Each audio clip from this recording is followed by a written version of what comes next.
ஏன் அப்படின்றது எல்லாரும் கேட்பாங்க. எனக்கு மார்க் ஆண்டனி வந்து ஒரு மிகப்பெரிய ஒரு திருப்புவனை கொடுத்தது. தனஞ்சயன் சார் சொன்ன மாதிரி ஒரு 100 கோடி கிளப் அப்படின்றது ஒரு ஹீரோக்கு வந்து எப்பவுமே ஒரு அந்தஸ்து கொடுக்குறது. இவன் அவ்வளோதான் எப்பவுமே சொல்கிறது தான், சினிமா துறையில் வந்து அதிகமாக வந்து இவன் இதோட இதுக்கு மேலே போக முடியாது, இதோட அவ்வளோதான். அதுக்கப்புறம் டக்குன்னு வந்து ஒரு இயக்குனரோட போகும்போது, ஏங்க இந்த நேரத்தில் இந்த இயக்குனரோட எதுக்குங்க நீங்கள் பண்ணுறீங்க, அந்த ஆதிக்கோட எதுக்குங்க பண்ணுறீங்க, எனக்கு கண்டென்ட் பிடிச்சிருக்கு, கண்டிப்பாக அந்த கண்டென்ட் வந்து எனக்கு நல்லா வரும். இல்லைங்க ரிஸ்க் எடுக்கிறீங்கன்னு, பரவாயில்ல, நல்ல கண்டென்ட்டுக்கு ரிஸ்க் எடுக்கிறது தப்பு கிடையாது. ஆனால் நீங்கள் தான் வந்து முன் வரிசையில் வந்து நீங்கள் அவங்களோட டேட் வாங்க போகிறீங்க, அடுத்த படம் ரிலீஸ் ஆகும் போதுன்னு சொன்னாங்க. அவங்க தான் ஆதிக்கு பின்னாடி வந்து இன்னைக்கு ஆதிக்கு ஒரு நல்ல ஃபியூச்சர் கிடைச்சிச்சு. அதுதான் எனக்கு ரொம்ப சந்தோஷம். என் தம்பிக்கு ஒரு நல்ல ஃபியூச்சர் கிடைச்சிச்சு மார்க் ஆண்டனியில். எனக்கு ஒரு நல்ல இவர் ஏதோ இந்த அண்ணன் சமுத்திரகனி என்ன மாதிரி எனக்கு இன்னொரு அண்ணன் எஸ்.சி. சூர்யா கிடைச்சாரு, சுனில் அவர்கள் கிடைச்சாரு. அந்த மார்க் ஆண்டனி திரைப்படம் வந்து ஒரு மிகப்பெரிய வெற்றியை அடைஞ்சது. அதுக்கப்புறம் எல்லாரும் வந்து ஆதிக்கு பின்னாடி இப்போ சுத்த ஆரம்பிச்சிட்டாங்க டேட்டுக்காக. அதுக்கப்புறம் வந்து அதான் ஹரி சார் சொன்ன மாதிரி எப்பவுமே வந்து காது வச்சு எல்லாத்தையும் கேட்கணும். நல்லது கெட்டது எல்லாமே கேட்கணும். நம்ம கெட்டது நம்மளை பற்றி சொல்கிறாங்க கேட்கக்கூடாது, நம்ம நம்ம நம்ம அது நெகட்டிவாக சொல்லும்போது கேட்கக்கூடாது, அப்படி இல்லை. அவர் சொன்ன மாதிரி சுற்றிக்கிட்டே இருக்கணும். நம்மளை பற்றி என்ன சொல்கிறாங்க, நம்ம ஏதாவது திருத்திக்கணுமா, இப்போ இருக்க நடிகர்கள் என்னென்ன பண்ணிட்டு இருக்காங்க அப்படின்றது ஒரு பக்கம். பட் ஒரு விஷயம் வந்து எனக்கு வீட்லேயே ஒரு பெரிய ஒரு இம்சை. எங்கள் அம்மா ஒரு மிக தீவிரமான ஒரு ஹரி சாரோட ரசிகர். இது வந்து நாங்கள் எப்போவுமே இது என்னமோ தெரியல, 8 வருஷம் கழிச்சு ஒவ்வொரு வாட்டி நாங்கள் சேர்ந்து வரோம். தாமிரபரணி, அதுக்கப்புறம் பூஜை, அதுக்கப்புறம் இப்போ ரத்னம். ஒவ்வொரு வாட்டி நான் ஒரு படப்பிடிப்பு போயிட்டு இருக்கும்போது 2 கேரக்டர் இருக்காங்க எங்கள் வீட்டில். ஒன்று எங்கள் அப்பா ஃபஸ்ட்டு படத்துலேருந்து இப்போ வரைக்கும் ஏதாவது என் பேர் வந்துடுச்சுன்னா முதல்ல வந்து பேப்பர் கட்டிங் வந்து காலம்புரை கீழே இறங்கி வந்து உட்காரும் போது அவருக்கு ஒரு பேப்பர் கட்டிங் கட் பண்ணிட்டு இருப்பாரு. என்னன்னா என் பேர் வந்திருக்கு, தினத்தந்தி, மாலை மலர், ஏதோ ஒரு பேப்பரில் என் பேர் வந்திருக்கு. அது வந்து விஷால் நடிக்கும் செல்லமே, விஷால் கலக்கும் சண்டைக்கோழி, விஷால் வந்து இந்த படத்தை தோல்வி அடைஞ்சாரு, அதெல்லாம் வந்து பேப்பர் கட்டிங்னா பரவாயில்ல. இந்த கேரக்டர் எங்கள் நயனா எப்படின்னா, விஷால் பேர் வந்தால் போதும். ஒரு நாள் திடீர்னு கீழே இறங்கி வந்து சின்சியராக பேப்பர் கட் பண்ணிட்டு இருக்காரு. என்ன பண்ணிட்டு இருக்கீங்கன்னா, இல்லை உனக்கும் பிரியாமணிக்கும் காதல்னு வருது, இது ஏன்ப்பா கட் பண்ணுறீங்கன்னா, இல்லை உன் பேர் வந்திருக்கு அவ்வளோதான், அது போதும் எனக்கு அப்படின்னு கட் பண்ணி இருக்கிற ஒரு கேரக்டர். அப்படி ஒரு கேரக்டர் இருக்காரு. 2வது கேரக்டர் வந்து எங்கள் அம்மா. ஒவ்வொரு திரைப்படத்துக்கு நான் படப்பிடி போகும்போது இடையங்கிடுவா, நீ எப்போ ஹரியோட படம் பண்ண போற அப்படின்னு கேட்பாங்க. இல்லைம்மா அது நேரம் வரும்போது கண்டிப்பாக அமையும். சும்மா நான் வந்து டிவிலே பார்த்துட்டு இருக்க முடியாது. இப்போ சீக்கிரமாக வந்து ஹரியோட எனக்கு ஹரியோட நீ இப்போ படம் பண்ணணும், பட் டைம் வரும்போது கண்டிப்பாக நான் நடக்குமா, டெஃபினட்டாக நடக்கும்னு ஒவ்வொரு வாட்டி இப்போ சொல்லிகிட்டே இருப்பாங்க. ஸோ இந்த நேரத்தில் மார்க் ஆண்டனி முடிஞ்சு இப்போ சுற்றி கேட்கும்போது எல்லாரும் சொன்ன விஷயம் வந்து, சார் வந்து பழைய விஷால் பார்க்குற மாதிரி சண்டைக்கோழி, திமிரு, தாமிரபரணி விஷால் பார்க்குற மாதிரி இருக்குது அப்படின்னு சொன்னோன்னே எனக்கு என்னமோ தெரியல. இதுக்கு உண்மையிலே மனசார எப்பவுமே ஃபில்டர் கிடையாது, உங்க எல்லோருக்கும் தெரியும். இந்த திரைப்படத்துக்கு முக்கியமான காரணம் வந்து மினி ஸ்டுடியோஸ் வினோத் தான். வினோத் வந்து சொன்னாப்புல, சார் நீங்கள் ஹரி சாரோட மறுபடியும் படம் பண்ணணும், நீங்கள் பண்ணணும் சார் அப்படின்னாப்புல. Correct, okay. நான் நேராக ஹரி சார் ஃபோன் அடித்தேன். சார் நம்ம 2 பேரும் சேர்ந்து படம் பண்ணலாமா சார்? ரொம்ப சந்தோஷப்பட்டாரு. நான் ஏன்னா எனக்கு அண்ணன் மாதிரி தான், நான் எப்பவுமே என்னோட பெரிய அண்ணன் மாதிரி தான் நான் வந்து ஹரி சார் பார்த்தது உண்டு பர்சனலாக. எப்பவுமே ஒரு பெரிய அண்ணன் கிட்ட எப்படி நடந்துக்கிறது, அவங்க வீட்டில் கூட என்னை அப்படி தான் பார்ப்பாங்க, அவங்க வீட்டு பிள்ளை மாதிரி தான் பார்ப்பாங்க. நான் ஹரி சார் கிட்ட சொல்லும்போது ரொம்ப சந்தோஷம், பண்ண விஷயம் தான், அங்கிட்டே இருங்க சார், நான் வரேன் உங்கள் ஆஃபீஸ்க்கு, அலுவலகத்துக்கு வரேன், நம்ம படம் பண்ணலாம் சார்னு சொல்லும்போது சார் ஒரு லைன் சொன்னார். லைன் சொல்லும்போது ஒரு விஷயம் எப்பவுமேங்க, ஒரு நடிகருக்கு ஒரு புதுமுக இயக்குனர் கதை சொல்லும்போது அது நல்லா இருக்கு நல்லா இல்லைன்றது டக்குன்னு சொல்லிடலாம். ஒரு பெரிய இயக்குனர் 3ஆம் முறை வரும்போது, அது 2 முறை அதுவும் பெரிய வெற்றி உங்களால் கிடைச்சதுனால 3ஆம் முறை வரும்போது சார் என்ன வச்சிருப்பார் அப்படின்னு ஒரு தயக்கத்தில் இருப்போம். டெஃபினட்டாக எப்படி பண்ணியிருப்பாரு. ஆனால் எனக்கு ஒரு டிஎஸ் தேவி சொன்ன மாதிரி, எல்லாரும் சொன்ன மாதிரி, சுகுமார் சொன்ன மாதிரி, சமுத்திரகன்யன் சொன்ன மாதிரி, எல்லாரும் அது எதிர்பார்க்காத ஒரு ட்விஸ்ட் ஒரு விஷயம் வச்சிருந்தாரு திரைக்கதையில. ஒரு 30 நிமிஷம் கழிச்சு நான் சத்தியமா எதிர்பார்க்கல. அது கேட்ட உடனே வந்து எனக்கு டக்குன்னு ஹரி சார் சொன்ன, சார் இது டெஃபினட்டா வந்து எனக்கு பெரிய சந்தோஷம், கரெக்டான டைம்ல நான் உங்ககிட்ட வந்துட்டேன். இது வேற ஒரு ஹீரோ பண்ணியிருந்தா கண்டிப்பா நான் வருத்தப்பட்டிருப்பேன். எனக்கு கண்டிப்பா அது பண்ணிடலாம் சார், கரெக்டா பண்ணிடலாம் சார் அப்படின்னு சொல்லிட்டு கரெக்டா கார்த்திக் ஸ்டோன் பெஞ்சுக்கு ஒரு படம் பண்ணா பிரதர் அப்படின்னு அதுக்கு முன்னாடியே நாங்க பேசிட்டு இருந்தோம். கரெக்டா வந்து இந்த கார்த்திக் இந்த படம் பண்ணிடலாம் அப்படின்னு சொல்லி அமைஞ்சது. இதுதான் ஒரு நானும் ஹரி சார் பயணம் தொடங்கணும்.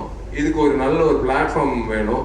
இப்படி நின்று பேசிட்டு இருக்கும்போது நம்ம என்னதான் நினைச்சாலும் ஒரு நல்ல ஒரு பிளாட்ஃபார்ம்ன்றது ஒரு நல்ல ஒரு தயாரிப்பாளர் தேவை. அப்படி வந்து எனக்கு ஒரு நல்ல தயாரிப்பாளர் வந்து கார்த்திக் கிடைச்சாப்புல. எனக்கு தெரியாது அப்போ டார்லிங் அலங்கார பண்ணினோம் இல்லை ஜி ஸ்டுடியோ, அந்த டைம்ல வந்து எனக்கு பேர்கள் தெரியாது. ஆனால் கார்த்திக்கு பண்ணலாம் அப்படின்னு சொல்லும்போது then I got to meet everyone and we started off and அந்த படம் தொடங்கிடுச்சு. எனக்கு தேவி இந்த படத்துக்கூட இசையமைக்கிறேன்னு சொன்னோடனே அப்பா கடைசியா என் டார்லிங் வந்து என்னோட சேர போறாப்புல அப்படின்னு சொல்லி தேவியும் வந்ததுக்கு அப்புறம் அடுத்தது வந்து கேஸ்டிங்னு சொல்லும்போது ஒவ்வொரு விஷயமா பிரியாவோட ஃபர்ஸ்ட் டைம் நான் நடிக்கிறேன். Lovely human being. அண்ட் கண்டிப்பா ஒரு விஷயம் நான் ஒன்று சொல்லிக்கிறேங்க ஹரி சார் பத்தி. இதுக்கு நீங்க கண்டிப்பா நீங்க கை தட்டணும். ஹீரோவுக்கு முக்கியத்துவம் கொடுக்கறது எல்லா இயக்குனரும் கொடுப்பாங்க. ஆனா ஒவ்வொரு படத்துல ஒரு படத்துல பாத்தீங்கன்னா ஏன் திரைப்படத்துல ஒரு பெண்மணிக்கு வந்து முக்கியத்துவம் கொடுத்து அந்த பெண்மணியை வந்து தியேட்டர் விட்டு வெளில போகும்போது அவங்கள மனசுல வச்சுக்கிற அளவுக்கு அவர் எப்பவுமே ஒரு கதாபாத்திரம் வந்து உண்டாக்கி கொடுப்பாரு. அதுதான் ஒரு படத்தோட வெற்றி. ஹீரோ வந்தா சண்டை போட்டான், லவ் பண்ணா, கல்யாணம் பண்ணிட்டா, அதுக்கப்புறம் படம் முடிச்சு அப்படி இல்லை. அந்த கதாநாயகிக்கு என்ன கதாபாத்திரம்ன்றது என் கேரியர்ல நான் நிறைய படங்கள் பார்த்துருக்கேன். அவ்வளோ வலுவான ஒரு கதாபாத்திரம் ஒரு கதாநாயகிக்கு ஒரு கிடைச்சிச்சுன்னா, அந்த கதாநாயகின்ட்டு இல்லை, அந்த பெண்மணிக்கு அந்த கேரக்டர் கிடைச்சிச்சுன்னா அது மிகப்பெரிய அளவில் பேசப்படும். இந்த நேரத்தில் வந்து சமுத்திரகனி அண்ணன் வராரு அப்படின்னு சொன்னோன்னே எனக்கு சூப்பர், ஓகே அண்ணன், both are born to different mothers, அவ்வளோதான். என்னோட அண்ணன் என்ன வேணாலும் அவர்கிட்ட போய் பேசலாம், கட்டி பிடிச்சி அழுவலாம், சிரிக்கலாம், என்ன வேணும். ஏன்னா ஒரு விஷயம் சொன்னார் கேட்கும்போது, நானும் விஷாலும் ஒன்று பேசிகிட்டு இருக்கோம் அப்படின்றது. நாங்கள் சில விஷயங்கள் சில கதைகள் கேட்கும்போது மறந்துடுவோம். ஆனால் இத்தனை வருஷம் கழிச்சு ஒரு கதை வந்து நான் அண்ணனை விரட்டிகிட்டே இருக்கேன். ஒரு கதை அண்ணன் இந்த படம் பண்ணலாம். ஏன்னா எனக்கு அந்த நேரத்தில் இவருக்கு ஏதாவது ஒரு அட்வான்ஸ் கொடுத்துடலான்னு சொல்லிட்டு என்னன்னு தெரியாமல் எனக்கு இப்போ 100 ரூபா கொடுத்தேன்னு நினைக்கிறேன். 1:30 மணிக்கு நைட்டு ஒரு கதை சொல்லும்போது பல வருஷம் ஆச்சு. அண்ணா என்ன வச்சுக்கோங்க, யார் எந்த ஹீரோ நீங்கள் சந்திச்சிடாதீங்க, நான் தான் இந்த படம் பண்ணுறேன் அப்படின்னு சொல்லி நான் அதுக்காக தான் காத்துட்டு இருக்கேன். இப்போ தனஞ்சயன் சார் சொன்ன மாதிரி அடுத்தடுத்து போனோம்னு சொல்கிறாருல்ல, அதுக்கு வந்து முன்னுதாரணமாக வந்து நான் ஏங்கிட்டு இருக்கிற ஒரு விஷயம் வந்து, ஏன்னா எல்லா நடிகர்களும் எல்லா இயக்குநர்களும் நடிகர்கள் ஆகும்போது எங்களை மாதிரி நடிகர்கள் வந்து நாங்கள் இயக்குனர் தான் ஆகணும், வேற வழி இல்லை. அதனால தான் துப்பறிவாளன் 2ல வந்து நான் இயக்குனராக 25 வருஷத்தோட கனவு நினைவாகுது. அது நினைவாகுது, அது வருது. அது ரொம்ப சந்தோஷப்படுறேன். ஃபர்ஸ்ட் வாழ்க்கையில் யோசிச்ச ஒரு விஷயம் என்னவா நான் ஆகணுன்றது, அது வந்து இயக்குனர் ஆகணும்னு நினைச்சு அப்பா கிட்ட சொல்லி அம்மா கிட்ட சொல்லி இன்னைக்கு வந்து அது தேங்க்ஸ் டு மிஷ்கின் சார் அந்த கனவை வந்து முன்னாடியே கொண்டு வந்ததுக்கு. அண்ட் எனக்கு யோகி பாபு படத்தில் இருக்காரு, ரொம்ப சந்தோஷம். ஆல்ரெடி அவரோட நடிச்சிருக்கேன். அவரோட இருக்கிற ஒரு விஷயம் எனக்கு என்னன்னா, ஐ லவ் பாசிட்டிவ் பீப்புள். எனக்கு ரொம்ப பிடிச்ச விஷயம் என்னன்னா, அவரோட ஒய்ஃப் வந்து என் தங்கச்சி மாதிரி தான். நான் வீட்டுக்கு போகும்போது நான் எப்பவுமே சொல்லுவேன், நான் வீட்டுக்கு வரேன் டார்லிங், சாப்பிட்றதுக்கு வரேன். எப்போ வீட்டுக்கு போனாலும் அங்கிட்டு கொஞ்ச நேரம் உட்காந்துட்டு போகலான்னு தோணும். என்னமோ தெரியல, ஒரு நிம்மதியான ஒரு இடத்துல, கோயிலில் தான் அப்படி தோணும். ஒரு நிம்மதியான ஒரு இடத்துல ஒரு உறவினர் வீட்டில் உட்காந்துட்டு போகிற மாதிரி இருக்கும். அந்த யோகி பாபு வீட்டுக்கு போகும்போதெல்லாம் யோகி பாபு கிட்ட என்ன, அதாவது சினிமா தாண்டி வந்து நிறைய நட்புகள் வந்து நீண்ட நாட்கள் போய்கிட்டே இருக்கும். எங்கிட்ட இருந்தாலும் அவர் எப்படி இருக்காரு, அவர் என்ன பண்ணிட்டு இருக்காரு, அவர் நல்லா இருக்காரா அப்படின்னு நினைக்கிற நான் எனக்கு தெரியும் கண்டிப்பாக அவர் எப்பவுமே நினைச்சிட்டு இருக்கிற ஒரு நபர். அந்த மாதிரி எல்லாரும் வரும்போது எனக்கு சுகுமார் டிஓபி அப்படின்னு வரும்போது உண்மையிலே சிவபதிகாரம்லாம் நாங்கள் 2 பேர் சந்திக்கும் போது அன்னைக்கு நான் தொடர்ந்த நட்பு. இன்னைக்கு வந்து மாமேன்னு 2 பேர் பேசிக்கிறது. அதுதான் என் வாட்ஸ்அப்பில் நான் 2 பேர் சொன்னதே கிடையாது. Sukumar is done a fabulous job. அதான் சொன்னேன்ல, ஒரு ஹரி வந்து பிறக்கும் போதே அவங்க அப்பா அம்மா வந்து அவருக்கு ஹரின்னு பேர் வச்சாங்க. ஏன்னா அவர் ஹரிஹரியா வந்து கண்டிப்பா வந்து வாழ்க்கையில வந்து முன்னேற்றம், ஹரின்றது முன்னேற்றம் தான். அந்த முன்னேற்றத்துக்கான உழைப்புன்றது முக்கியம். அதுதான் ஹரி சார். சாதாரணமா 3 படங்கள், 3வது படம் வெற்றி கூட்டணி அப்படியெல்லாம் அதெல்லாம் அப்படி எடுத்து வச்சிடலாங்க. ஆனா இவரோட நான் வேலை செய்யும் போது எனக்கு ஒரு விஷயம் வந்து, நான் என் வாழ்க்கையை நான் ஓப்பனா சொல்றேன், இந்த திரைப்படத்துல என்னோட வாழ்க்கையோட போக்கு வந்து நான் மாத்திக்கிட்டு இப்படிதான் இருக்கணும், என் வாழ்க்கை இப்படிதான் நான் வந்து வாழணும், இப்படி வாழ்ந்தாதான் நான் நீண்ட நாட்கள் நான் போக முடியும் அப்படின்ட்டு இவரோட எனர்ஜி, இவரோட விஷயங்கள். விஷால் நாளைக்கு காலைல 7 மணிக்கு ஷார்ட் வைக்கணும், நோ ப்ராப்ளம் சார், 5 மணி கூட வச்சுக்கலாம் சார், நான் வரேன். அது என்னமோ தெரியல, அவருக்காக நான் வரணும்னு, அவருக்காக நான் உழைக்கணும், அவருக்காக இது நான் ஏதோ எனக்கு காசு கார்த்திக் கொடுத்தாப்புல அதுக்காக அப்படியெல்லாம் இல்லை. ஹரி சார் சொன்னா கரெக்டா இருக்கும், ஹரி சார் சொன்னா உழைப்புக்கு ஏற்ற மாதிரி பலன் உண்டு அப்படின்னு எனக்கு தெரியும். அவரு தம் கட்டி சொன்னார் 5 நிமிஷம் காட்சி. உண்மையிலே வியந்து பார்த்தேங்க சத்தியமா.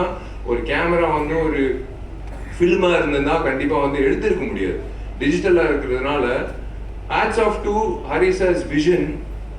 நான் இந்த படத்துல வந்து நான் சொன்னேன் சார், நான் இயக்க போறேன்னு நினைக்கிறேன் இந்த திரைப்படத்துக்கு அப்புறம், உங்களோட நான் உதவி இயக்குனரை நான் வேலை செய்ய போறேன் சார், நீங்க கண்டுக்காதீங்க சார், நான் அப்படியே பார்த்துட்டே இருக்கேன். I want to see how he is executing that சொன்னாரு. ஆனா எப்படி எக்ஸிக்யூட் பண்ண போறாரு, சுகுமாரும் எப்படி எக்ஸிக்யூட் பண்ண போறாரு அப்படின்னு சொல்லும்போது எனக்கு சார் சொன்னார் 5 நிமிஷம் காட்சி விஷால், இந்த மாதிரி ஒரு காட்சி ஒரே ஷார்ட்டு ஸ்டிச் பண்ண போறோமா சார் அப்படின்னு நானும் கேட்டேன். இல்ல விஷால், 5 நிமிஷம் நம்ம ரிஹர்சல் பண்ணலாம், 2-3 நாள் கூட ரிஹர்சல் பண்ணலாம், ஆனால் ஒரே ஷார்ட்ல எடுக்கிறோம். பிளடி சேலஞ்சுங்க. இந்த இவருக்கு தேவையே கிடையாது அந்த மாதிரி பண்ணணும், கேட்டுக்கிட்டு பண்றாரு பாருங்களேன், அதுதான் வந்து அவரோட வெற்றிக்கு.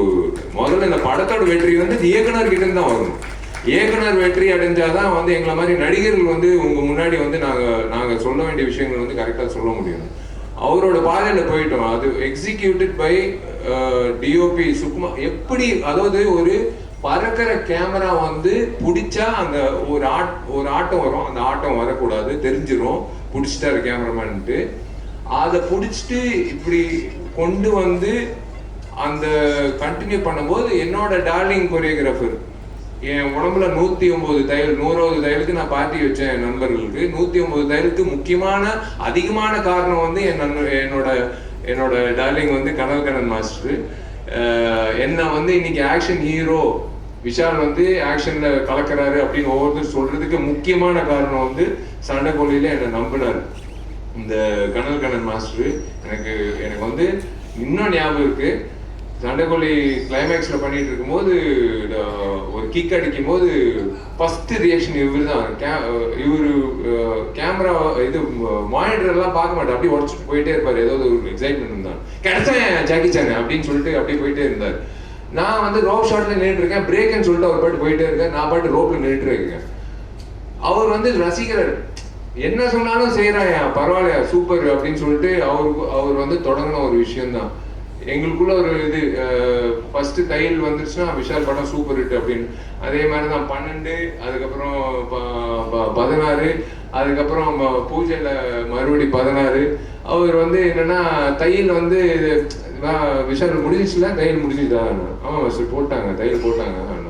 அப்போ ஷூட்டிங் போயிடலாம் மாஸ்டர், தெரியுமே மாஸ்டர், பரவாயில்ல அது பிரச்சனை இல்லை, அதை இப்படி வச்சுக்கலாம் அப்படின்னு.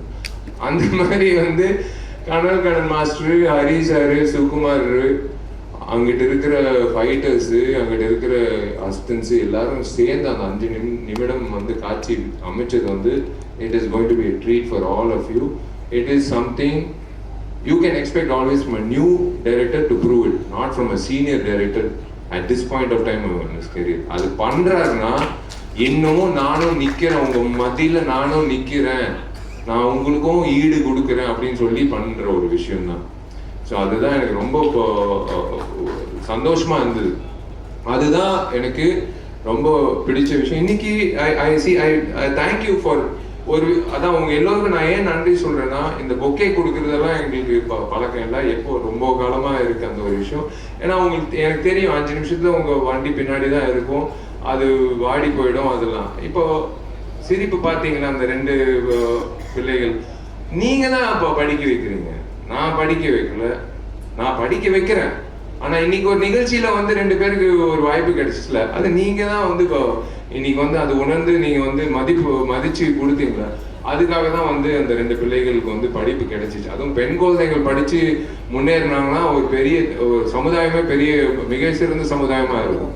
அதுதான் வந்து எனக்கு ரொம்ப பிடிச்ச விஷயமா இருந்தது. இன்னைக்கு நீங்க உங்களால இன்னைக்கு 2 குழந்தைங்க படிக்க வராங்க. ஒரு கேப்டன் மூலியமா வந்து நான் கத்துக்கிட்டது வந்து எல்லாருக்கும் வந்து ராஜா பகதூர் தெருவில் யார் போனாலும் உள்ள அலுவலகத்துக்கு வந்து உள்ள கேப்டன் அண்ணன் உள்ள அலுவலகத்துக்கு வந்தா சினிமா உதவி இயக்குனர், கஷ்டப்படுற உதவி இயக்குனராக இருந்தாலும் சரி, யாரா இருந்தாலும் சரி, பட்னியோட வெளில போகக்கூடாது, சாப்பிட்டு போகணும் அப்படின்றது ஒரு விஷயம். 2வது உணர்வு வந்து ஏன் நான் எனக்கு என்ன சாப்பாடு போடுறாங்களோ கடைசி ஊழியர் வரைக்கும் அந்த லைட் ஆஃபீஸர் வரைக்கும் ஒரே சரிசமமான சாப்பாடு அந்த கேப்டன் சொன்னது. இன்னொரு கேப்டன் இருக்காரு, அவர் பேர் முழுசா சொல்ல மாட்டேன். அந்த கேப்டன் மூலியமா வந்து நான் மேற்கொண்டு நிறைய பேருக்கு சோறு போடணும் அப்படின்னு எனக்காக வேண்டிட்டு இருக்க ஒரு கேப்டன். நான் அந்த நம்பர் யாருன்னு நான் சொல்ல மாட்டேன். எனக்கு வந்து ஒரு விஷயம் தாங்க, தனஞ்சயன் சார் சொன்னது கரெக்டு. 100 கோடின்றது 200 கோடி 250 கோடி எல்லாரும் யோசிக்கிறது, நான் அந்த கோடிகள் யோசிக்கிறது இல்லை. என்னோட இயக்குநர்கள் தான் நான் நம்பிட்டு இருக்கேன். என்னோட ப்ரொடியூசர் என் மேல இருக்கிற நம்பிக்கையில நான் நடிச்சு கொடுக்குறேன். அந்த வெள்ளிக்கிழமை இந்த தெய்வங்கள்லாம் வந்து வெள்ளிக்கிழமை நல்ல படங்கள் அப்படின்னு சொல்லி அந்த கொடுக்குற அந்த தெய்வங்கள் கொடுக்குற அந்த தீர்ப்பு தான் நாங்கள் வேண்டிக்கிறோம். இதுல முக்கிய விஷயங்கள் என்னன்னா,